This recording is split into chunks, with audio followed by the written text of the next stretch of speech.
American people gave President Trump and Republicans a mandate. Now the time has come to begin executing on it.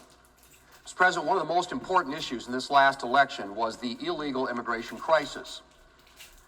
And that's the topic of the first vote that we're holding in the Senate under a Republican majority.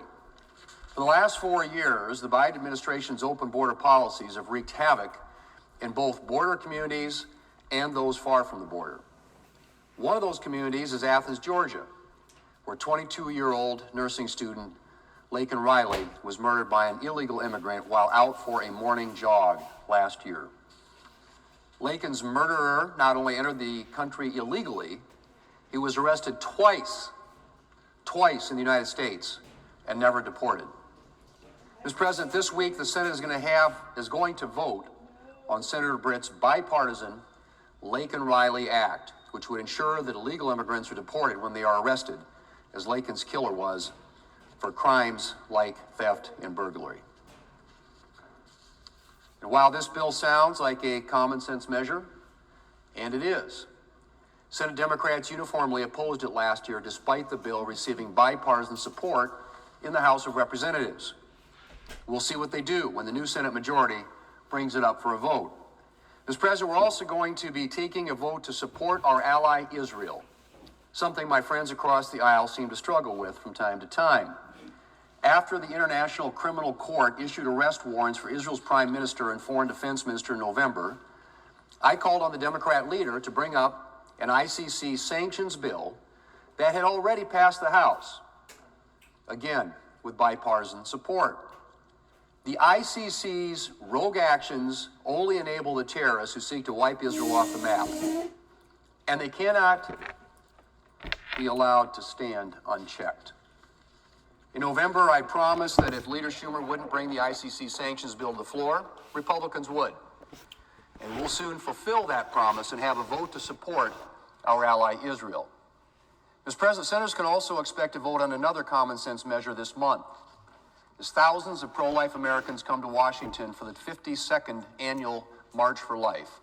We'll take up the Born Alive Abortion Survivors Protection Act. This straightforward bill simply states that a baby born alive after an attempted abortion is entitled to the same protection and medical care that any other newborn baby is entitled to. This vote will ask Democrats to answer whether a living baby born after an attempted abortion should be provided with medical care or be left to die. It shouldn't be a hard question. Mr. President, the Senate will also be working to get President Trump's team in place. Beginning next week, Senate committees will hold hearings on the president's nominees. We will work to ensure each nominee has a fair process without unnecessary delays or obstruction. And we will confirm those nominees swiftly so the Trump-Vance administration can hit the ground running. Finally, Mr. President, Republicans in Congress are hard at work preparing to address some key priorities through the budget reconciliation process. We have a lot to do there. To begin with, the border security policies we expect President Trump to implement will need to be fully funded to maximize their effectiveness. Increasing the number of immigrations and customs enforcement officers and border patrol agents, increasing detention space, and providing barriers and technology are just some of the resources needed to secure the border. Mr. President, border security is one key part of providing for our national security. Investing in our military is another. And we're working on investing in improvements to military readiness that will help restore American strength so that we can deter our adversaries and keep the peace. We're also going to invest in American energy dominance. Energy security plays a key role in our national security, and Republicans plan to use budget reconciliation to help advance American energy production. Another priority is extending the tax relief that Republicans delivered during the first Trump administration.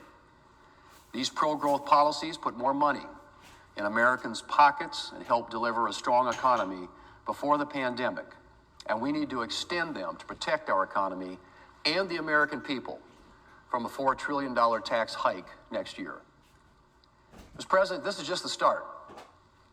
We have a lot of work to do, but the American people have chosen the right team to get it done. Mr. President, hold on, Mr. President. Not ready to yield the floor just yet. President, I move to proceed to calendar number 1, S5. The clerk will report. Motion to proceed to calendar number 1, S5, a bill to require the Secretary of Homeland Security to take into custody aliens who have been charged in the United States with theft and for other purposes. Mr. President, I send a cloture motion to the desk for the motion to proceed. The clerk will report the cloture motion, please. Cloture motion.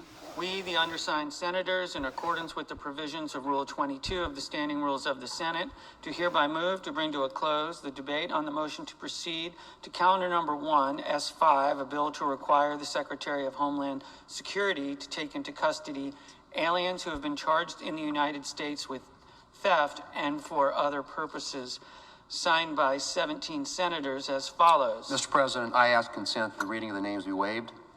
Without objection. And Mr. President, I ask consent that the mandatory quorum call be waived. Without objection.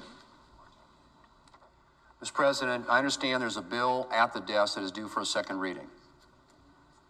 The leader is correct. The clerk will read the title of the bill for the second time. S9, a bill to provide that for purposes of determining compliance with Title IX of the Education Amendments of 1972 in athletics, sex shall be recognized based solely on a person's reproductive biology and genetics at birth. Mr. President, in order to place the bill on the calendar under the provisions of Rule 14, I would object to further proceeding. Objection having been heard, the bill will be placed on the calendar. President, I yield the floor.